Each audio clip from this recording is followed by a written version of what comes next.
Hello everyone, एजे classes में आपका welcome है। आज हम एक्सरसाइज 1.2 स्टार्ट कर रहे हैं। हमारी फर्स्ट क्वेश्चन में रीड कर रहा हूँ। Express each number as a product of its prime factor. हमें क्या करना है, एक्सप्रेस दर्शाना है ईच नंबर, प्रत्येक नंबर को एज अ प्रोडक्ट। प्रोडक्ट का मतलब होता है मल्टीप्लाई, मल्टीप्लाई के रूप में दर्शाना है। किसको? प्राइम फैक्टर को। जो हमारे क्वेश्चन गिवन है हमें इसका प्राइम फैक्टर निकालना है और उसका क्या करना है, प्रोडक्ट के रूप में उसको शो करना है। तो हमारा हिंदी में मैंने लिखा हुआ है, निम्नलिखित संख्याओं को अभाज्य गुणनखंडों के गुणनफल के रूप में व्यक्त कीजिए। हमें क्या करना है, इन सवालों का अभाज्य गुणनखंड निकालना है और उनके गुणा के रूप में, मल्टीप्लाई के रूप में इसे दर्शाना है। तो देखिए हमें क्वेश्चन कैसे करना है। पहला क्वेश्चन है 140 और हमारा सेकंड क्वेश्चन यहाँ पर फिफ्थ क्वेश्चन मैंने लिखे हुए हैं। तो इनको सोल्व करने के लिए सबसे पहले आपको प्राइम नंबर अभाज्य संख्या पता होनी चाहिए। प्राइम नंबर अभाज्य संख्या हमारी कौन कौन सी होती है? 2 होती है, 3 होती है, 5 होती है, 7 होती है, 11, 13, 17, 19 आगे तक चलती जाती है। इसको हम क्या बोलते हैं? Prime number. और इसको हिंदी में क्या बोलते हैं? अभाज्य संख्या। हमें सबसे पहले करना क्या है, यहाँ पर 140 लिखा हुआ है, 140 का हम ऐसे साइन बना लेंगे। कौन सा साइन है? प्राइम फैक्टर करने का साइन है हमारा ये। तो इसके अंदर 140 में हमें सबसे पहले डिवाइड किसका देना स्टार्ट करना है? 2 का। अगर 2 का डिवाइड नहीं जाता है तो फिर हम किसका डिवाइड देंगे? 3 का। 3 का डिवाइड नहीं आता है तो फिर 5 का देंगे, 5 का नहीं आता है तो 7 का, ऐसे करके आगे तक चलता जाएगा ये। तो सबसे पहले यहाँ पर 140 लिखा हुआ है, 140 में सबसे पहले क्या आ रहा है? 2 आ रहा है। तो रफ में जाकर आप 2 का डिवाइड दीजिए इसके अंदर। तो रफ में जाओगे आप, यहाँ 2 लिख दोगे, रफ में जाके आप 2 का डिवाइड दीजिए। 140 में आप 2 का डिवाइड दोगे, 2 7 जा 14, जीरो उतारोगे, जीरो में डिवाइड जा नहीं रहा तो ये जीरो यहाँ आ जाएगा। तो हमारा कितना आ गया? 70 आ गया है। समझ में आई बात आपको? फिर ऐसे ही वापस से 70 में किसका डिवाइड देना है हमें? देखो यहीं से 2 से स्टार्ट करना है वापस डिवाइड देना। तो 2 का डिवाइड हो गया वापस 70 में 2 का डिवाइड कितने टाइम गया? 35 टाइम। रफ में जाके सोल्व कर लेना। और बहुत सारे ऐसे होते हैं यहाँ डायरेक्ट सोल्व करना जानते हैं। 2 की टेबल में 7 नहीं आता है, 6 आता है 3 टाइम। 7 में 6 गया, 1 आ गया, 1 और 0 मिलके 10 हो गया। 2 की टेबल में 10 आता है 5 टाइम। समझ में आ गई बात आपको? अब वापस से 35 आ रहा है, 35 में 2 का डिवाइड जाएगा क्या? नहीं जाएगा, क्योंकि पीछे क्या आ रहा है? 5, इस वजह से 2 का डिवाइड नहीं जाएगा। अब 3 का डिवाइड दो इसमें, 35 में 2 का डिवाइड नहीं आ रहा है, अब किसका डिवाइड दोगे आप? 3 का। तो 3 की टेबल में 35 भी नहीं आता है। अब 5 की टेबल में दो, 5 की टेबल में 35 आता है हमारा 7 टाइम। अब 7 की टेबल में 7 आता है 1 टाइम। ये हमने क्या करा है? इसका प्राइम फैक्टर निकाल लिया है, अभाज्य गुणनखंड कर लिया है इसका। अब उसको किसके रूप में दर्शाना है हमें? प्रोडक्ट के रूप में, गुणनफल के रूप में दर्शाना है। अब देखिए यहाँ पर हमारा आंसर क्या क्या आया है वो लिख लेंगे हम। यहाँ पर देखिए 2 कितने टाइम आ रहा है? 2 टाइम। तो 2 के ऊपर क्या आ जाएगी? पावर 2। समझ में आई बात आपके? 2 कितनी बार लिखा हुआ है? 2 टाइम। तो 2 को कितनी बार लिख लोगे आप? 2 टाइम लिख लोगे इसको। फिर मल्टीप्लाई लगा लोगे। 5 कितने टाइम आ रहा? 1 टाइम। तो इसके ऊपर पावर 1 लगा लो या मत लगाओ। पावर 1 लगा भी सकते हो आप, नहीं भी लगा सकते हो। आप क्या लिख रहा है? 7। तो मल्टीप्लाई लगा के आप क्या लगा दो? 7। 7 के ऊपर पावर 1 शो करना चाहो तो करो, वरना मत करो। ये हमारा फर्स्ट का आंसर हो चुका है। अब सेकंड देखिए 156 है, तो 156 का भी आप ऐसे ही करोगे सेम। 156 अंदर लिख लोगे। पीछे क्या आ रहा है? 6 आ रहा है। तो पीछे 6, 2 की टेबल में 6 आता ही नहीं आता है? आता है। तो आप इसमें 2 का डिवाइड दे सकते हो। तो रफ में जाके आप 2 का डिवाइड दोगे, यहीं पे दे लो। 2 की टेबल में 1 तो आता ही नहीं है, 15। 2 की टेबल में 15 से कम आता है 14, 7 टाइम। 15 में से 14 जाएगा, 1 आया तो ये 1 यहाँ जाएगा, 1 और 6 मिलके कितना हो गया? 16। 2 की टेबल में 16 आता है हमारा 8 टाइम। तो कितनी टाइम डिवाइड किया? 2 का 78 टाइम डिवाइड किया हमारा। अब उसके बाद वापस 78 में किसका डिवाइड दोगे आप? 2 का डिवाइड दोगे। 2 की टेबल में 7 आता नहीं है, 6 आता है 3 टाइम। तो मैंने 2 3 जा 6, तो 3 लिख दिया यहाँ पर। 7 में 6 घटाएंगे कितना आ गया हमारा? 1 और ये 1 यहाँ जाएगा तो 1 और 8 मिलके क्या हो गया? 18। तो 18 कितने टाइम आता है हमारा 2 की टेबल में? 9 टाइम आता है। अब देखिए इधर 39, पीछे 9 आ गया, तो 2 की टेबल में 9 तो आता नहीं है। तब 3 की टेबल से डिवाइड दोगे इसका। 3 की टेबल में 3 1 जा 3, 3 3 जा 9, 13 आ गया हमारा। अब 13 आ गया, तब 13 देखो 2 की टेबल में आता है क्या? 13 नहीं आता है। 3 की टेबल में आता है क्या? 13 नहीं आता है। 5 की टेबल में आता है क्या? 13 नहीं आता है। 7 में भी नहीं आता है, 11 में भी नहीं आता। डायरेक्ट किस में आता है? 13 की टेबल में। तब किसका डिवाइड देंगे हम? डायरेक्ट 13 का डिवाइड देंगे। कितने टाइम जाएगा? 13 की टेबल में 13 1 टाइम आएगा। अब इसका प्राइम फैक्टर कैसे करोगे आप? यहाँ पर देखो 2 कितने टाइम आ रहा है? 2 टाइम। तो 2 को कितने टाइम लिख लोगे? 2 की पावर 2, 2 की घात 2। मल्टीप्लाई लगा लोगे। 3 कितने टाइम आ रहा है? 1 टाइम। तो 3 की पावर 1 मल्टीप्लाई। 13 कितने टाइम आ रहा है हमारा? 1 टाइम। तो 13 की पावर 1। ये हमारा सेकंड का सोल्यूशन हो गया है। नोट कर लो दोनों। अब थर्ड क्वेश्चन देखिए हमारा 3825 है। तो आप क्या करोगे? प्राइम फैक्टर का साइन बना लोगे, 3825 लिख लोगे। अब यहाँ पर पीछे क्या आ रहा है, 5 आ रहा है, तो 5 देखो 2 की टेबल में आता है क्या, नहीं आता है, 2 की में नहीं आता, फिर 3 से डिवाइड देंगे हम, क्योंकि पीछे वाला जो इकाई अंक होता है हमारा वो वंस होता है, वो हमें देखना होता है। अगर 2 की टेबल में आ रहा है तो 2 का डिवाइड दो, नहीं आ रहा है तो फिर उसके आगे वाले का डिवाइड देके देख लो 3 का। अब 3 का डिवाइड देके मैं देखता हूँ इसके अंदर, पूरे के अंदर 3 बन जा 3, 3 की टेबल में 8 आता नहीं है, 6 आता है 2 टाइम, तो 8 में 6 गया तो कितना गया, 2 बचा, 2 और 2 मिल गया कितना हो गया 22।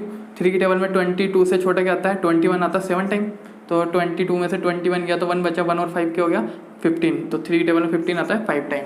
मैं यहाँ पर डायरेक्ट मेथड से डिवाइड दे रहा हूँ, अगर आपको नहीं आता है तो आप रफ में जाकर डिवाइड दे लेना इसका, समझ में आई बात आपके। अब उसको क्या करना है, वापस से पीछे क्या आ रहा है 5 आ रहा है, वापस किसका डिवाइड दो 3 का। अगर मैंने शुरुआत यहाँ से 3 से की है तब 3 से आगे चलना है, हमें पीछे नहीं आना है। जब मैं एक बार 3 का डिवाइड दे दिया तो मैं 2 का डिवाइड नहीं दे सकता इसमें, तो अब क्या होगा 3 लिख दिया मैंने, अब वापस 3 का डिवाइड देंगे।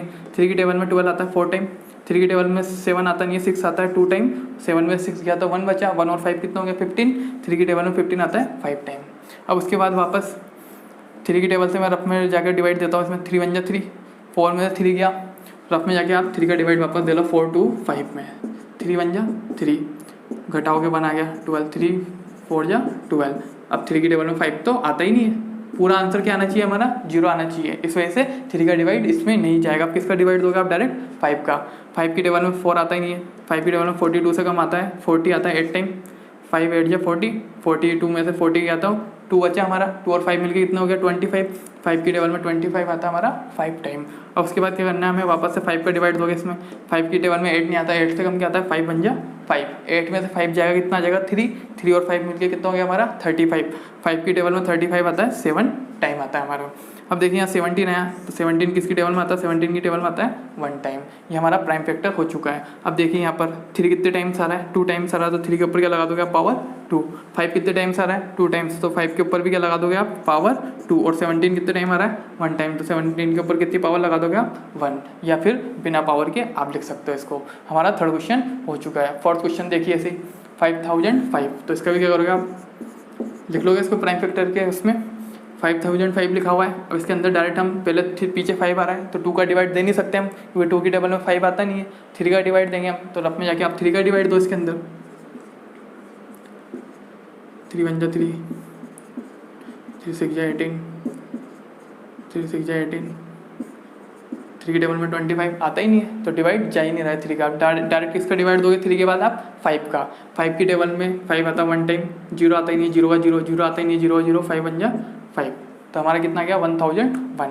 अब हमने किसका डिवाइड दे लिया 5 का दे लिया है। अब वापस 5 का देखे देखो इसके अंदर, हम वापस से 5 का डिवाइड देंगे 1001 में नहीं जाएगा, तो अब 5 के अलावा अब आगे क्या आता है 5 के बाद 7, तो अब 1001 में किसका डिवाइड दे लोगे आप 7 का, तो रफ में जाके आप 7 का डिवाइड दो, 7 बन जा 7, 10 में 7 जाएगा 3 आएगा, नीचे उतार लोगे इसको, 7 4 जा 28, 4 टाइम माइनस करोगे 2 बचा और 1 उतारोगे 21 हो गया। 7 की टेबल में 21 आता है 3 टाइम, तो 21 3 टाइम पूरी बार डिवाइड हो गया हमारा, तो कितना गया 7 की टेबल से 143। अब वापस से इसके अंदर 7 का डिवाइड देना चाह रहे हैं हम, 7 का डिवाइड नहीं जा रहा है, तो अब 7 के बाद किसका देंगे हम डायरेक्ट 11 का, तो 11 की टेबल में 143, 11 बन जाए 11, 14 में से 11 गया तो 3 बचा, 3 और 3 कितना हो गया 33, 11 की टेबल में 33 हमारा 3 टाइम आता है। अब देखिए 13 बचा यहाँ पर, अब 13 आता है क्या 11 की टेबल में नहीं आता, अब किसकी टेबल में आता है 13 की टेबल में आता है कितने टाइम 1 टाइम, तो हमारा ये प्राइम फैक्टर हो गया। लास्ट में हमें आंसर क्या लाना रहता है 1।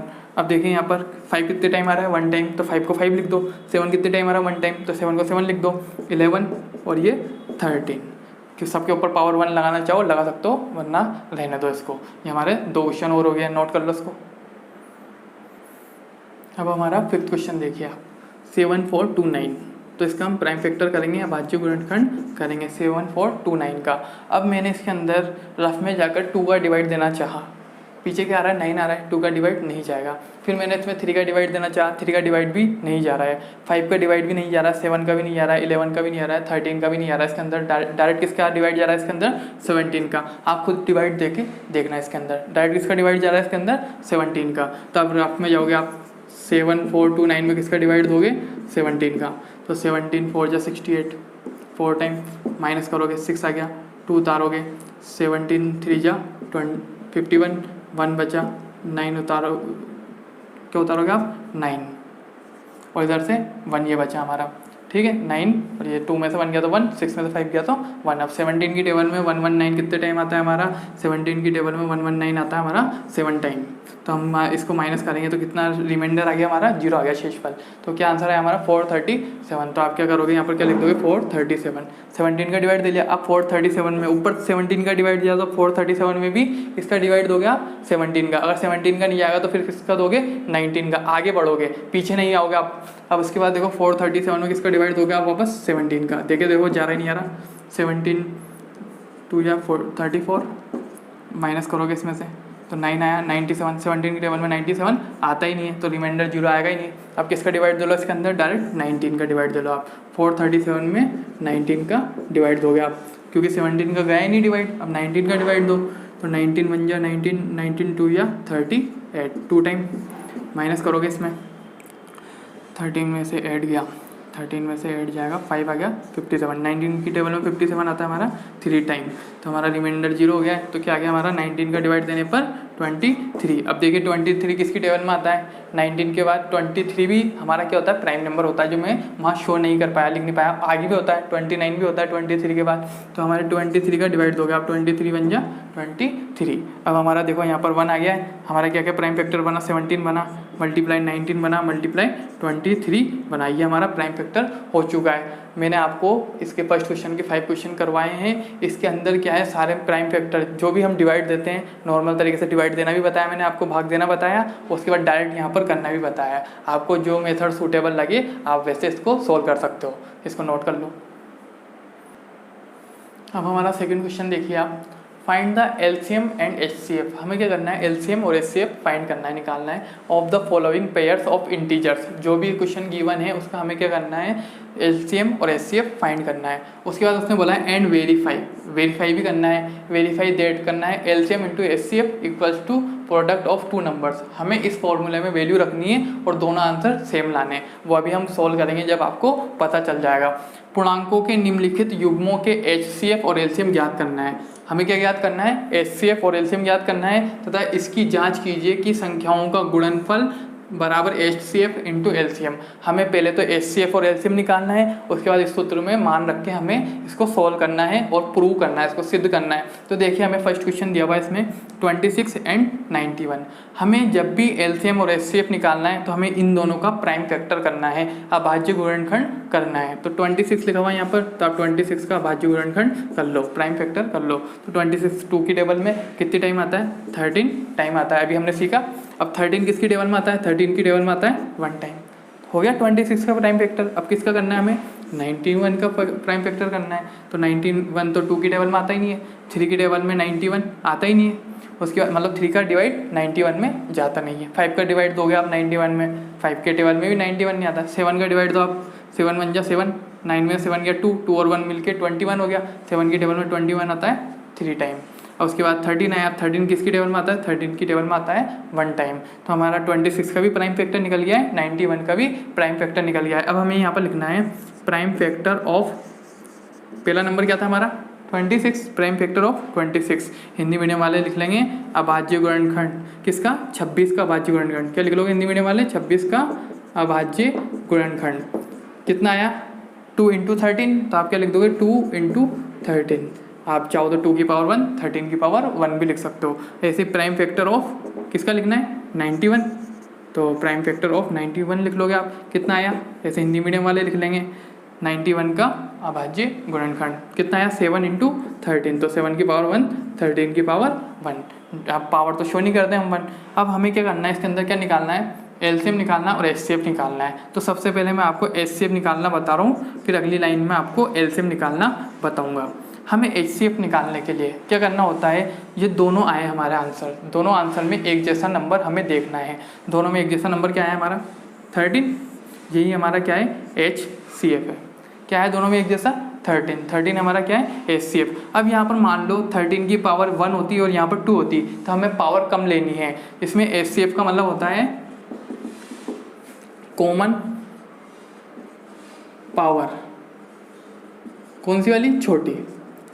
स्मॉल पावर लेनी है इसके अंदर। एचसीएफ में पावर सेम तो लेनी है, कॉमन तो लेनी है, लेकिन कौन सी वाली लेनी है, छोटी वाली। अब तो देखो दोनों तो सेम ही है, तो सेम पावर ही लेनी है। फिर 13 आ गया। अब एलसीएम निकालना है। एलसीएम निकालने के लिए हमें क्या करना है, ग्रेटर पावर, बड़ी पावर लेनी है। ग्रेटर पावर के साथ हमें क्या करना है, जो एक्स्ट्रा बच रहा है, एक्स्ट्रा भी हमें मल्टीप्लाई करके लिखना है। एक्स्ट्रा क्या बच रहा है, देखो सेम पावर क्या आ रही है इसके अंदर, सेम एक जैसा क्या आ रहा है, सेम एक जैसा क्या आ रहा है, 13 आ रहा है। तो 13 एक बार लिख लोगे आप, दोनों में एक जैसा क्या आ रहा है 13, तो 13 लिख लोगे। अब एक जैसा क्या नहीं आ रहा है इसके अंदर, 2 और 7 नहीं आ रहा है, तो मल्टीप्लाई लगा के 2 लिख लोगे, मल्टीप्लाई लगा के क्या लिख लोगे आप 7। अब आपको क्या करना है, इसको मल्टीप्लाई करना है। तो आप क्या करोगे, आगे से मल्टीप्लाई करो, आगे से कर लो, पीछे से शुरुआत, कहीं से भी मल्टीप्लाई कर सकते हो आप। 13 2 26, 26 को किससे मल्टीप्लाई कर लो, 7 से, कितना गया 182। तो हमारा क्या हो गया, एलसीएम और एचसीएफ दोनों निकल चुके हैं। अब हमें क्या करना है, वेरीफाई करना है। अब वेरीफाई करने के लिए इसके नीचे हम लिखेंगे वेरीफाई, हिंदी मीडियम वाले क्या लिख लेंगे, जांच या सत्यापन। तो अब हमें क्या करना है, वेरीफाई कैसे करना है, यहाँ पर फॉर्मूला दिया हुआ उसने, LCM into HCF equals to product of 2 multiples. तो आप लिख लोगे LCM into HCF equal to product of 2 numbers. ठीक है, ये लिखा हुआ है। हिंदी मीडियम वाले इसको उल्टा लिख लेंगे, एचसीएफ इंटू एलसीएम यहाँ लिख लो, संख्याओं का गुणनफल उधर लिख लो, या फिर आपको वैल्यू जमानी आती है तो इसमें भी वैल्यू आप जमा सकते हो। तो देखो क्या है, एलसीएम लिखा हुआ है, एलसीएम की वैल्यू कितनी निकाली हमने, ये रहा, कितना आया एलसीएम का आंसर हमारा 182। तो इसके अंदर पुट कर दोगे आप 182। अब कौन सा साइन आ रहा है, मल्टीप्लाई का, मल्टीप्लाई लगा दोगे आप। अब क्या लिखा हुआ है, एचसीएफ, एचसीएफ कितना है हमारा 13, तो आप क्या लिख लोगे 13 equal product of 2 multiples. Product का मतलब क्या बताया था मैंने आपको, मल्टीप्लाई 2 नंबर्स यानी जो हमें क्वेश्चन में गिवन है। क्वेश्चन में क्या नंबर दिए हुए हैं हमें, 2, 26 और 91। तो हमें क्या करना है, 26 और 91 लिख देना है, इनका प्रोडक्ट करना है। प्रोडक्ट का मतलब क्या होता है, गुणनफल, गुणा करना है, इनको मल्टीप्लाई करना है, मल्टीप्लाई कर लो। अब आपको क्या करना है, 182 को 13 से मल्टीप्लाई करना है, 26 को किससे मल्टीप्लाई करना है, 91 से। तो आप रफ में जाओगे, 182 को किससे मल्टीप्लाई करोगे, 13 से। तो आप इसको 13 से मल्टीप्लाई करके देखोगे तो आपका जो आंसर इधर आएगा वही आंसर सेम इधर आएगा। समझ में आई बात, आपके दोनों तरफ सेम आंसर आएगा, आपको कर लेना है, इसको लिख लो इसको। अब हमारा सेकंड क्वेश्चन देखिए आप, 5, 10 एंड 92, सेम क्वेश्चन यही है हमारा। इसके अंदर 5, 10 का आप क्या कर लोगे, प्राइम फैक्टर अभाज्य गुणनखंड कर लोगे, इधर किसका कर लोगे 92 का। तो अब देखिए 2 की टेबल से 5, 10 में डिवाइड दोगे आप, 2 2 या 4, 5 10 5 कितना गया 255 आ गया। और उसके बाद 2 की टेबल से वापस से डिवाइड देके देखोगे, जा ही नहीं रहा डिवाइड। 3 की टेबल से दोगे, 3 8 या 24, तो उसके बाद 1 बचा 15, 3 5 या 15। अब वापस 3 का डिवाइड दोगे, इसके अंदर 85 में 3 का डिवाइड नहीं जा रहा है, 3 का भाग नहीं जा रहा है। अब 3 का डिवाइड देने की बजाय 5 का डिवाइड दो आप, 5 पंजा 5, 3 बचा, तो 8 में 3 गया, 5 गया तो 3 बचा, 3 और 5 35 हो गया। 5 की टेबल में 35 आता है 7 टाइम, और उसके बाद 17 आता है, 17 की टेबल में 1 टाइम आता है। उसके बाद क्या करना है आपको, 92 में भी करना है इसी, 2 की टेबल में 92 आता है 46 टाइम, 2 की टेबल में 23, फिर 23 किसकी टेबल में आता है, 23 की टेबल में आता है 1 टाइम। निकाल लिया हमने दोनों का प्राइम फैक्टर। इधर 5 10 का प्राइम फैक्टर कितना आया हमारा, अभाज्य गुणनखंड कितना आया, 2 कितनी बार आ रहा है 1 टाइम, 3 कितने टाइम आ रहा है 1 टाइम, 5 कितने टाइम आ रहा है 1 टाइम, और 17 कितने टाइम आ रहा है 1 टाइम। लिख लिया मैंने। ऐसे 92 का लिखोगे आप, 92 का क्या है हमारा, 2 कितने टाइम आ रहा है 2 टाइम, तो 2 की पावर क्या लगा दी मैंने 2 मल्टीप्लाई 23 लिख दिया मैंने। अब देखो यहाँ पर मुझे क्या निकालना है, एचसीएफ निकालना है पहले, फिर क्या निकालना है एलसीएम। एचसीएफ के लिए मैंने क्या बताया था आपको, कॉमन पावर, लेकिन कौन सी, छोटी। अब देखो कॉमन कौन सा आ रहा है, एक जैसा कॉमन किसके आ रहा है, इसके अंदर 2 आ रहा है। कॉमन क्या दिख रहा है आपको, एक जैसा 2 दिख रहा है, लेकिन पावर कौन सी लेनी है हमें, छोटी। कॉमन अलग लेना है, कॉमन जो एक जैसा दिखेगा वो, और पावर क्या लेनी है, छोटी। तो कॉमन तो यहाँ पर आ गया 2, और पावर छोटी कौन सी इसके अंदर, ये 2 की पावर 1 है, और ये 2 की पावर क्या है 2, तो पावर छोटी कौन सी, 2 की पावर 1। तो 2 की पावर 1 को क्या लिख रखा मैंने, केवल 2 लिख रखा है। तो हमारा एचसीएफ कितना हो गया इसके अंदर, 2 हो गया है। अब एलसीएम निकालना है। एलसीएम के लिए हमें क्या करना है, ग्रेटर लेना है और पावर भी लेनी है साथ में, ग्रेटर पावर लेनी है और एक्स्ट्रा लेना है इसके अंदर। ग्रेटर पावर तो देखो दोनों में एक जैसा क्या आ रहा है, 2 आ रहा है। पावर कौन सी बड़ी है, 2 की पावर 2, तो आप क्या लिख दोगे इसके अंदर, 2 की पावर 2 लिख दोगे। उसके बाद मल्टीप्लाई, एक जैसा क्या नहीं था, ये भी एक जैसा नहीं था, ये भी नहीं था, ये भी नहीं था, ये भी नहीं था, सबको मल्टीप्लाई लगा के हम लिख देंगे। 3 मल्टीप्लाई 5 मल्टीप्लाई 17 मल्टीप्लाई 23। अब इन सबको क्या करना है हमें, एक और बार लिख लो इसको, 2 की पावर 2 है, तो 2 की पावर 2 का मतलब क्या होता है, 4 होता है। डायरेक्ट 4 लिख दो, 4 नहीं लिख पाओ तो 2 को कितने टाइम लिख लो, 2 टाइम। तो 2 2 क्या हो गया हमारा, इसके बाद यहाँ आगे आ जाएंगे हम, टू टू जा कितना जाएगा 4 मल्टीप्लाई 3 मल्टीप्लाई 5 मल्टीप्लाई 7 मल्टीप्लाई 23। अब इसको हमें मल्टीप्लाई करना है, गुणा करना है रफ के अंदर। तो आप इसको सबको क्या कर लेना है, आपको मल्टीप्लाई कर लेना है। मल्टीप्लाई करके जो आपका आंसर आएगा उसके बाद आपको क्या करना है, वेरीफाई का फॉर्मूला लगाना है वापस। वेरीफाई कर लोगे आप इसको। वेरीफाई करने के बाद आपको पूरा करना है इसको सॉल्व। मैंने आपको बता दिया दूसरा क्वेश्चन, और तीसरा क्वेश्चन आपके लिए होमवर्क है, नोट कर लो इसको।